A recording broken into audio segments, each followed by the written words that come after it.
4 ოქტომბერი ერთი თარიღი, ორი განსხვავებული პოლიტიკური მოლოდინით. პოლიტიკურ ძალთა ერთი მხარე მმართველი პარტიისა და ოპოზიციის ნაწილის ჩართულობით თვითმმართველობის არჩევნებისათვის ემზადება. ოპოზიციის მეორე ნაწილი სამოქალაქო სექტორი და უწყვეტი საპროტესტო აქციების მონაწილეები კი ქართული ოცნების მმართველობის ეგრეთ წოდებული მშვიდობიანი დამხობისთვის. დაანონსებული აქციის თანაორგანიზატორები ამბობენ, რომ ისინი მხოლოდ მშვიდობიან ფორმებს გამოიყენებენ ამ დღეს ხელისუფლების შესაცვლელად, რადგან მათივე თქმით, ძალადობა მხოლოდ რუსეთს და მის მიერ მართულ რეჟიმს სურს საქართველოში. საქართველოს მოქალაქეები ქუჩაში გამოდიან იმიტომ, რომ ისინი არიან უკმაყოფილო, გაბრაზებული და შეურაცხყოფილი იმ გადაწყვეტილებების გამო, იმ საქციელის გამო, რომელიც ქართული ოცნების პარტიამ გადადგა. ასევე ეს აქცია დაანონსეს სხვადასხვა პოლიტიკოსებმა და პარტიების წარმომადგენლებმა და რა თქმა უნდა, მათი გადასაწყვეტია დანარჩენი. სამოქალაქო დაპირისპირება, ძალადობა უნდა სწორედ რაშისტულ რუსეთს საქართველოში, უნდა რომ ხალხი ერთმანეთს დააპირისპიროს, იყოს არეულობა, იყოს ქაოსი, რათა მერე ილაპარაკოს, რომ აი ეს ქვეყანა არის შეუმდგარი სახელმწიფო და ისევ მე დამითმეთ და მე დავალაგებ აქ ვითარებას. ეს უნდა რუსეთს ამას აკეთებს მიზან მიმართულად. ჩვენ კი 4 ოქტომბერსაც ხაზს გასმით, ვიქნებით მშვიდობიანები. ქართული ოცნების საპარლამენტო გუნდის წარმომადგენლები ამბობენ, რომ ეს აქცია მისი სახელწოდებებიდან გამომდინარე ძალადობრივი იქნება და შესაძლო რადიკალიზმს სახელმწიფო შესაბამისად დაუპირისპირდება. მშვიდობიანი დემონსტრაციის შემთხვევაში კი მოქალაქეებს მოусმენენ, თუმცა თავიანთ კურსს კვლავ გააგრძელებენ.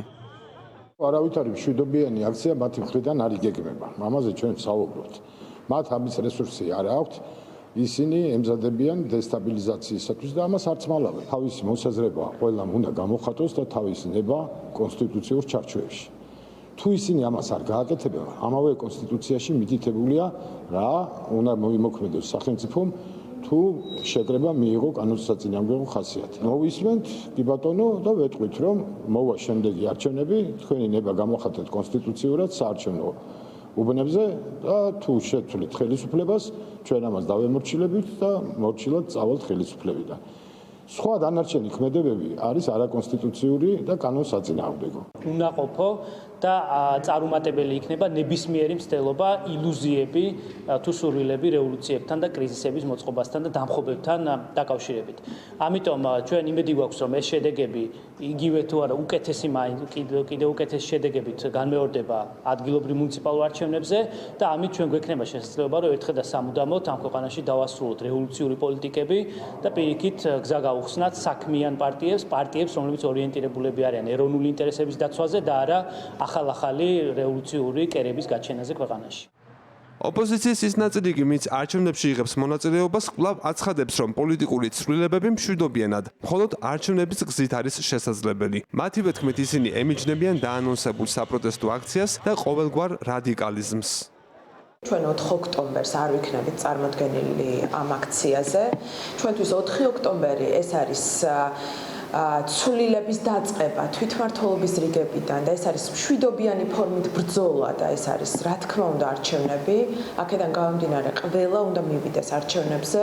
დაუშვებელია ამ ყველაფრის და ამ დღის გამოყენება რადიკალური და ძალადობრივი სცენარებისთვის და რა თქმა უნდა იქ მისული ადამიანების წრფელი ემოციების გამოყენება პარტიული ინტერესებისთვის ჩვენთვის არის მიუღებელი. 4 ოქტომბერს საქართველოში ადგილობრივი მუნიციპალური არჩევნები გაიმართება, სადაც საქართველოს მოქალაქეები თვითმმართველი ქალაქების მერებსა და საკრებულოების მაჟორიტარ დეპუტატებს აირჩევენ. არჩევნების პარალელურად პოლიტიკურ პარტიათა და მოქალაქეთა ნაწილი რუსთაველის გამზრზე მასშტაბურ საპროტესტო აქციას გეგმავს. მათივე განცხადებით, ქართული ოცნების ხელისუფლების მშვიდობიანად დამხობის მოტივით. 4 ოქტომბრამდე 3 დღე დარჩა. ალეკო კვეტაძე, ევრონიუს, ჯორჯია.